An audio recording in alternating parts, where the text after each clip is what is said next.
एक समय की बात है। ढोलकपुर नाम के गांव में राधा नाम की औरत रहा करती थी। राधा हर रोज बाजार में जाकर टमाटर बेचा करती थी। राधा बहुत ही बातूली स्वभाव की थी। जब भी वो टमाटर बेचती थी तो लोगों से बहुत बातें करती थी। इसीलिए उस गांव के लोगों ने उसका नाम बातूली मैना रख दिया था। कुछ दिनों बाद उस गांव में बाहर से दो आदमी रहने के लिए आ जाते हैं, जिनका नाम था रामू और श्यामू।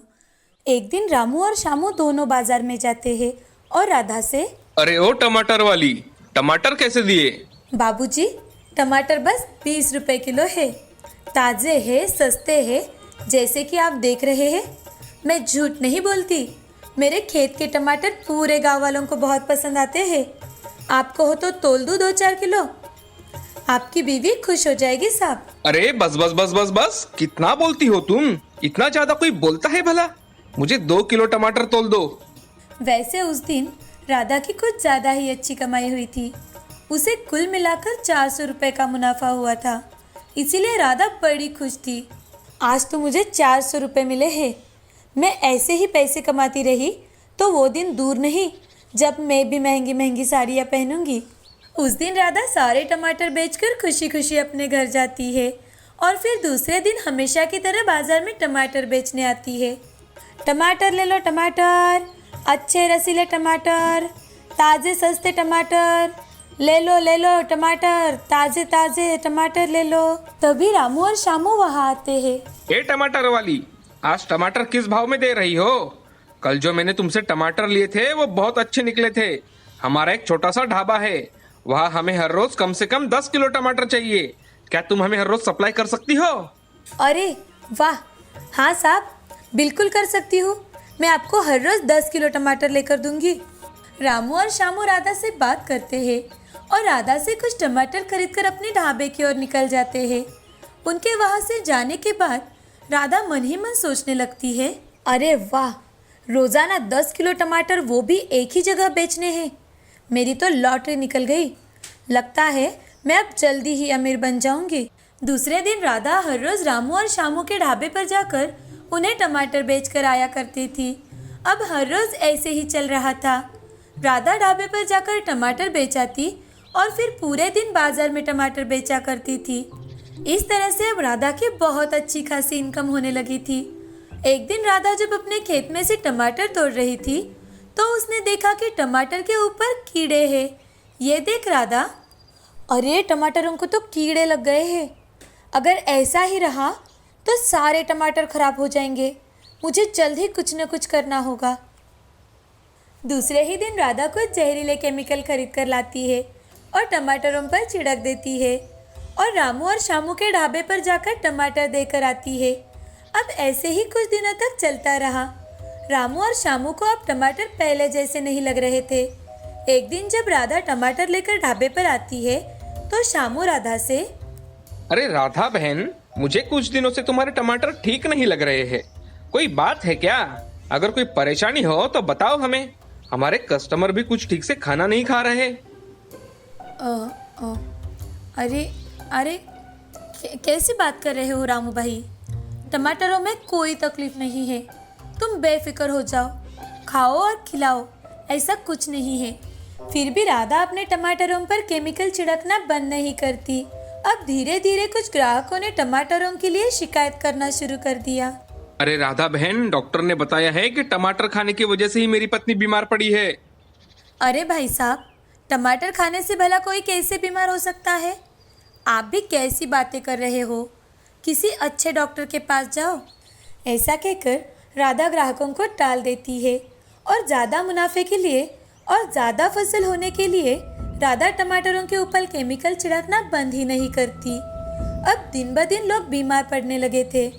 रामू को राधा के टमाटरों के ऊपर शक होने लगा। एक दिन रामू श्यामू से, अरे श्यामू, मुझे लगता है कि ये राधा टमाटरों के ऊपर जरूर कुछ केमिकल छिड़कती है। जरूर दाल में कुछ काला है भाई। हमें राधा के ऊपर कड़ी नजर रखनी चाहिए, नहीं तो बहुत सारे लोग बीमार हो जाएंगे।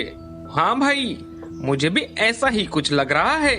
और राधा को कुछ कहने जाओ तो वो तो हमारी बात सुनती ही नहीं, उल्टा 3-4 बातें हमें सुनाकर वहाँ से भगा देती है। अब हमें उस पर नजर रखनी ही चाहिए।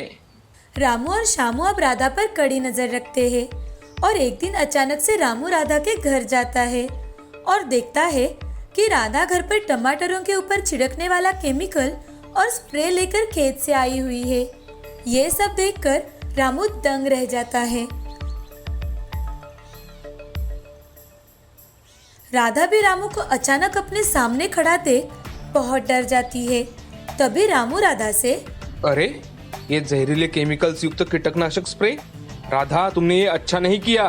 अगर तुम हमें पहले बता देती कि तुमने टमाटरों के ऊपर ये डालना शुरू कर दिया है तो मैंने तुम्हें पहले ही मना कर दिया होता और कोई अच्छा रास्ता बताया होता, लेकिन तुम तो चंद मुनाफे के लिए लोगों के स्वास्थ्य के साथ खिलवाड़ कर रही हो। रामू भाई मुझे माफ कर दीजिए, मैंने तो बस टमाटरों के ऊपर आए हुए कीड़े मरने के लिए इसका उपयोग किया था। मुझे माफ कर दो भाई साहब, मैं अब आगे से ऐसे कभी भी नहीं करूंगी। कृपया मुझे माफ कर दीजिए। नहीं राधा बहन, हम लोगों ने जब तुम्हें पूछा तब तुम उल्टा हमें ही 2-3 बातें सुना देती थी। आपकी ये गलती माफी लायक नहीं है। मैं अब ये बात सारे गांव वालों को बताऊंगा। और हाँ, आज से तुम्हें हमारे ढाबे पर टमाटर लाने की कोई जरूरत नहीं, समझी? रामू अब पूरे गांव वालों को राधा के किए हुए काम के बारे में बताता है। उस दिन से उस गांव में कोई भी आदमी राधा से टमाटर नहीं खरीदता और उसका सारा धंधा बंद हो जाता है।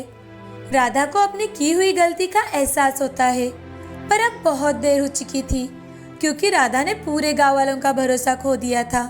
दोस्तों, हमें हमेशा किसी भी चीज का लालच नहीं करना चाहिए। लालच हमें हमेशा ले डूबता है और इतने सालों में जो हम किसी का भरोसा जीतते हैं वो भी खत्म हो जाता है। सालों लगते हैं अपनी पहचान बनाने में, लेकिन थोड़े से लालच में आकर की हुई एक गलती हमें बर्बाद कर देती है, जैसे इस कहानी में राधा के साथ हुआ। मुंबई शहर में मंजुला अपने पति मनीष और दोनों बेटे सोहम और रोहन के साथ रहती थी। एक बार अचानक मंजुला का एक्सीडेंट हो जाता है और उसके पैर को चोट लग जाती है और चोट इतनी गहरी थी कि डॉक्टर ने तुरंत ही मंजुला के पैर का ऑपरेशन करने के लिए कहा था।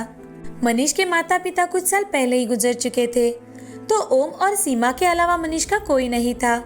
इस कारण मंजुला के पति मनीष ने उसकी देखभाल करने के लिए गांव से अपने बड़ी भाभी सीमा को बुलाने का निर्णय लिया।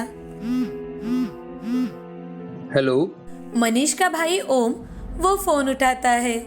हेलो भैया, मैं मनीष बोल रहा हूँ। मंजुला का एक्सीडेंट हुआ है और मंजुला के पैर को बहुत चोट आई है, इसलिए डॉक्टर ने उसका ऑपरेशन करने के लिए कहा है।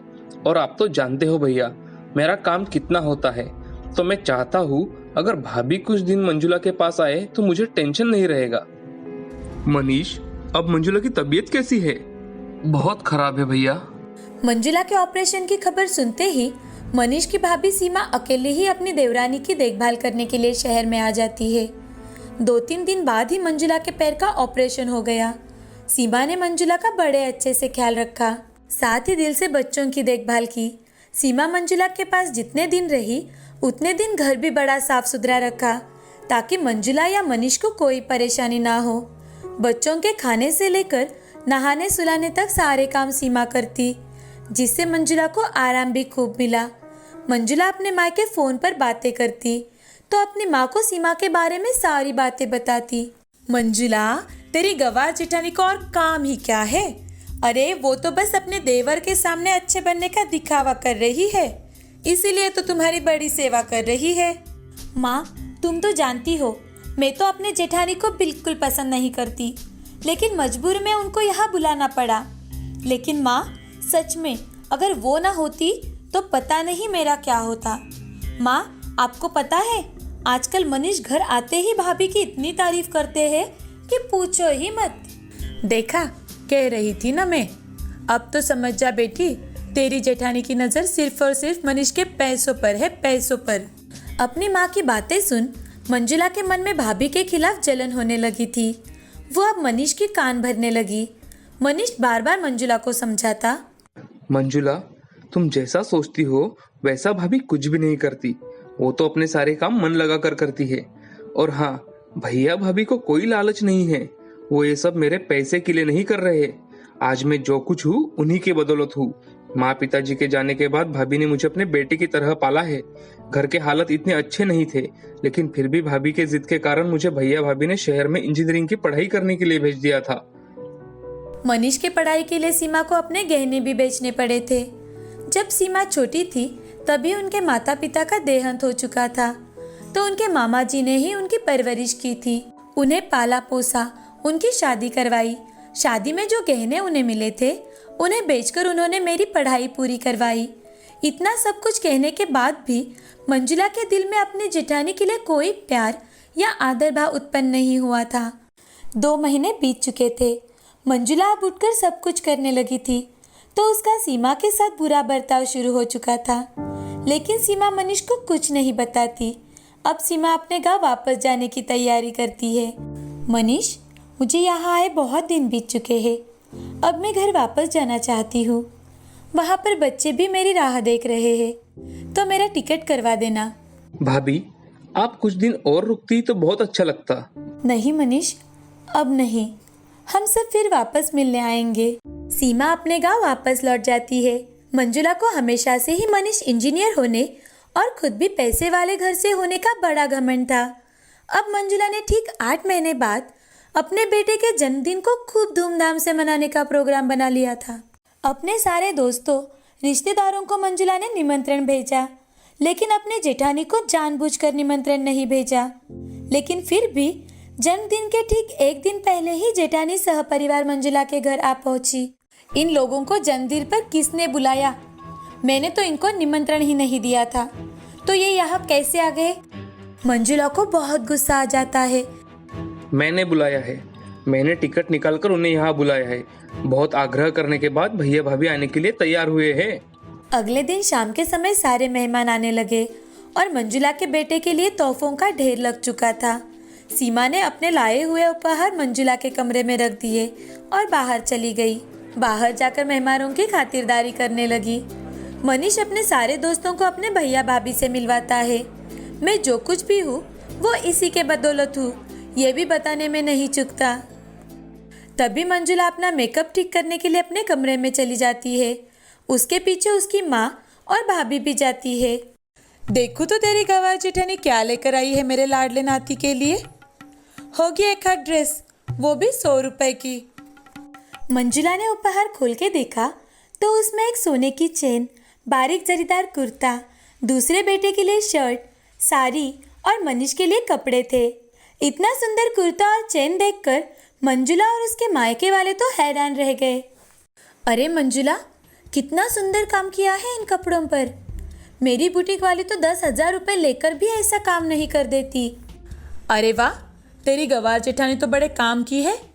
मेरी मान, तू कुछ छोटी छोटी चीज़ें उससे डिज़ाइन करा ले। तेरे कहे पे तो घर के वो 2-4 काम भी कर जाएगी। ऐसे ही इमोशनल कर लिया कर उसे। हाँ माँ, मुझे अच्छे से पता है इनको कैसे हैंडल करना है। ऐसे गवार औरतों को सिर्फ और सिर्फ एक ही चीज़ अच्छी लगती है, इनकी तारीफ। एक बार इनकी तारीफ कर दो और उनसे कोई भी काम करवा लो। सीमा मंजुला को बुलाने के लिए उसके कमरे में आ रही थी। तभी उसने उनकी सारी बातें सुन ली। उसे बहुत बुरा लगा।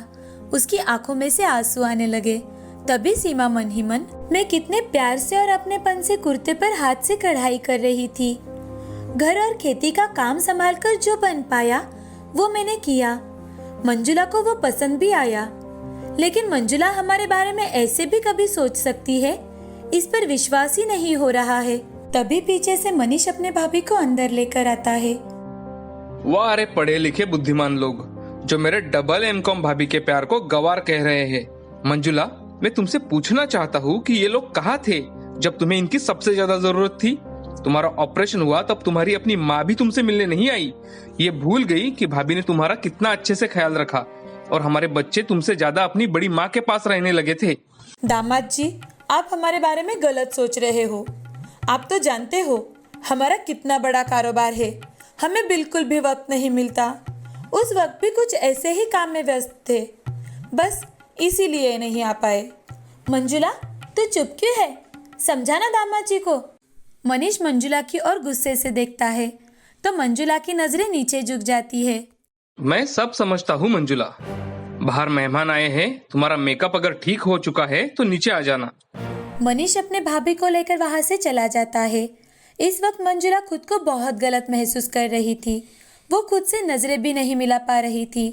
जैसे ही मंजुला नीचे पहुंचती है तो होस्ट ने कहा, अब हमारे लिटिल मास्टर अपने मम्मी पापा के साथ केक कटिंग करेंगे।